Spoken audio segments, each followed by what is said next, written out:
Hi friend, you're welcome back to Dear Denyeluwa. How have you been? A happy new month to you. It's February, and when you open any app at all, name the app that you want to open that you want to say something about love. Maybe Twitter, just open a toxic. So yeah, you see something about this season, Valentine. Valentine is about love. You sharing love from one person to the other and all of that. It doesn't necessarily have to be a romantic relationship, you get. Yeah, but what exactly is love? Though there are many meanings to love, if you check the dictionary, check the net, check anywhere at all, you find different definitions of love. But what I understand by love is written clearly in 1 Corinthians 13. Yeah, I think everyone should know that that's the scripture of love. So 1 Corinthians 13 tells us some of the characteristics of love. I would advise that we all take our time to read 1 Corinthians 13. Today, we'll talk about the myths that silence us in love, the forgotten forms of love that heal us, and how to find emotional freedom even in relationships. The first thing I like to say on this myth that silence us is that there's a misunderstanding that goes everywhere that true love is effortless. But I don't believe so, because you can't tell me that you love somebody and they're not going to put in your best to be your best, right? You want to do your best to be your best for that person, and doing your best involves you using efforts, and there will be a time of conflict where you have to have honest conversations and all of that. The impact of this myth on people is that it makes people suppress their feelings of frustration or dissatisfaction because they think love shouldn't feel hard. So when they begin to feel like, oh my God, this love is hard, love, you just get what I'm saying. When they begin to feel like they are not getting it without putting effort, then they begin to question if they truly love the person, which is not right. The second myth is that your partner should complete you. I totally and personally disagree with this. You are complete on your own. You are complete alone. So anything your partner should be doing to you is adding to you. Do you get? It's not completing you. It's just, I know what I'm doing. I'm complete alone. So if you are doing anything, we are working together to do that thing. Do you get? So it's not like you can't get it done on your own, but that your partner is just complementing you. The impact of this belief on people is that it makes people hide their insecurities, fearing that it will make them feel needy or broken. It shouldn't be so. The truth is, you're already whole. You are whole on your own. Don't let it be that it's a guy or a lady that is completing you. A relationship should complement you and not complete you. One other thing they say is, if it's meant to be, it will just work out. How is that even logically possible? If something is meant to be, it will just work out. Let's even remove the romantic relationship part. Even with your normal friends, if something is meant to be, how will it just work out? Are you telling me that your friend that became your friend, you did not do anything? This myth makes people avoid addressing issues, open time to fix things instead of facing uncomfortable emotions. They think if it actually is meant to be, it will work out. Like, if both of us are meant to be together, this person and I, maybe my friend and I, or my partner and I, are not supposed to be having issues. So when eventually this issue comes up, They are not going to talk about it because they feel if it is meant to be, it will work out. So these issues keep piling and piling, and we are human beings, for crying out loud. When something keeps piling and piling, there will be an outburst one day, and everything is going to be so messy and everything just like that, Sha. The truth is, love does not thrive on faith, but on conscious effort and emotional honesty. If you are not honest about your emotions, everything will just keep piling, like I've said before, and an outburst will happen, something will just happen, and everything will be messed up. So it is better for you to voice your emotional insatisfaction or something when you just feel like, no, this is not meant to happen. Talk about it. Good communication helps to build a relationship. Now I have a question for my dear listeners. What emotions have you buried because you thought, I shouldn't feel this way if I really love them? Valentine's Day can amplify our feelings of loneliness, even for people in relationships. And sometimes they feel shame for feeling unfulfilled when you should actually be happy. But love isn't just romantic. Platonic friendships, family bonds, community connections, and most importantly, self-love are just as valid, healing, and powerful as the romantic love. Self-love isn't just about bubble baths, going on solo dates, words of affirmation, like to yourself and all of that. It is actually facing your shadow, acknowledging your sadness, your anger, your jealousy, name any emotion at all. It's about acknowledging those things. I used to think being strong meant hiding your pain, but I finally realized that real strength comes from owning it. There was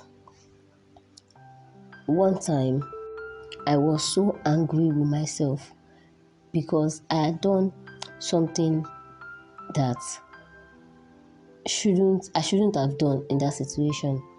You get. So I was so angry and I was like, why will you do that? Are you that stupid? Are you that? You get all those negative things now. So I was feeling that way, and until the time I admitted that, okay, this thing has happened. You have done this thing. What is the way forward? You cannot go back in time to fix it.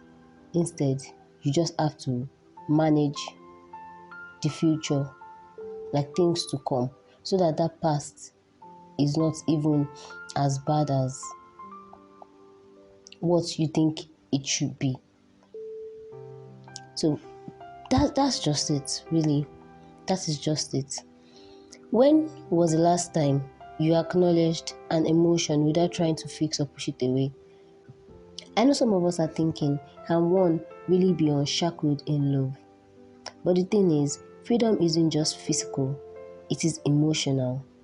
The freedom to express yourself without fear of rejection, the freedom to feel vulnerable without feeling weak, the freedom to grow without guilt is emotional freedom.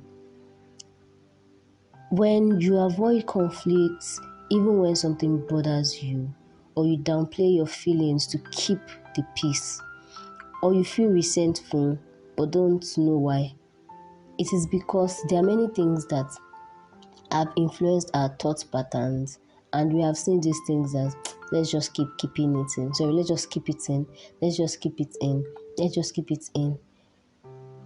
These things will lead to you feeling encaged, to lead to you feeling like that relationship, that thing at all is not working fine. To make you feel like somebody is holding you down. I would like to help someone who feels like they need to unshackle themselves emotionally. The first thing you need to do is acknowledge without judgment. Name the emotion. Oh, I feel hurt, I feel unseen, I feel sad, I feel angry, I feel disconnected. Just acknowledge without judging yourself. Then you communicate honestly. Not with blame, not, it's not my fault. Don't push faults, but with vulnerability. I've been holding this in because I was afraid it would have upset you if I talked about it. I've been keeping this to myself because I did not know how you were going to take it. I've been just communicate honestly, not, oh, you cost me two, oh, this, do you get that kind of thing? Then create safe spaces, and that is why we every time I talk, I make sure to emphasize on journaling. I make sure to emphasize on writing these things down, everything like that, sha. Create safe spaces, whether with your partner, your friends, or even through journaling. Find outlets where your emotions are valid. There was a moment when I couldn't hold some things in anymore, so I said what I'd been afraid of for a while. Though I was still afraid of saying it, but I said it.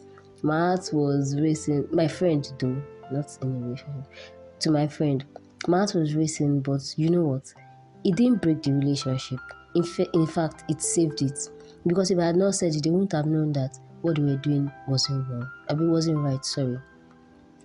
Sometimes honesty isn't the thing that ends a connection, it is the thing that actually sets it free.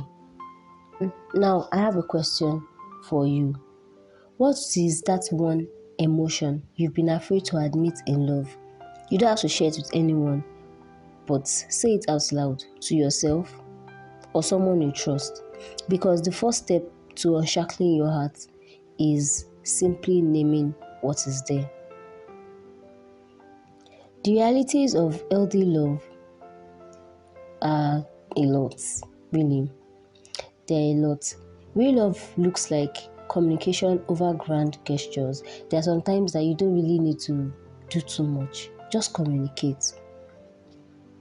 Real love is all about growth through challenges, not avoidance, because these things are going to come up. And if you keep avoiding it, it will keep piling up. And when eventually everything comes out, it can destroy the relationship. Real love is respecting individuality within togetherness.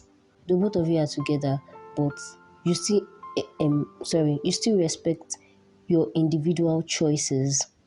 Love isn't a destination; it is an ongoing process. It is not found; it is built.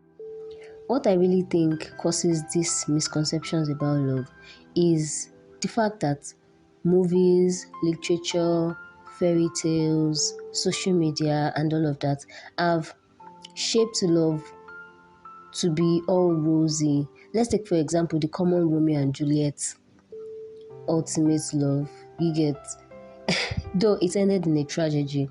Tragedy. But everybody still sees it as, if they could find love and it was this deep and everything, then we can also do the same.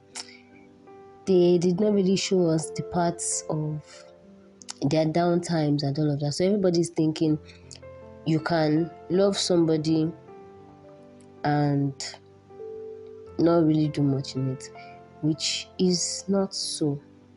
It is not. They only emphasized on, let's say, love at first sight. They talk about how you get attracted to someone at first sight. Sorry, I will say there is no love at first sight. You can say there's attraction at first sight, but love takes time, understanding, and emotional connection. So it really doesn't exist yet. And saying that love is also effortless is like expecting a garden to bloom without watering it. Real love shouldn't just be about what you can get out of it or what you need to spend for. It is even in the small things. So as we are enjoying the season of love, maybe sharing love with your friends, your families, your partner, and all of that, let's not neglect the essence of the season, which is true love. So in everything you are doing, in every thing, in any interaction at all, let there be true love in it. So that is actually all. That is everything for this episode. I hope that this season gives you a remarkable memory, that whenever you think of February 14, 2025, it is going to bring you so much joy and satisfaction. While we go into all of this, we should also remember the essence of the season. And I would see you in the next episode. Take care till then. Bye.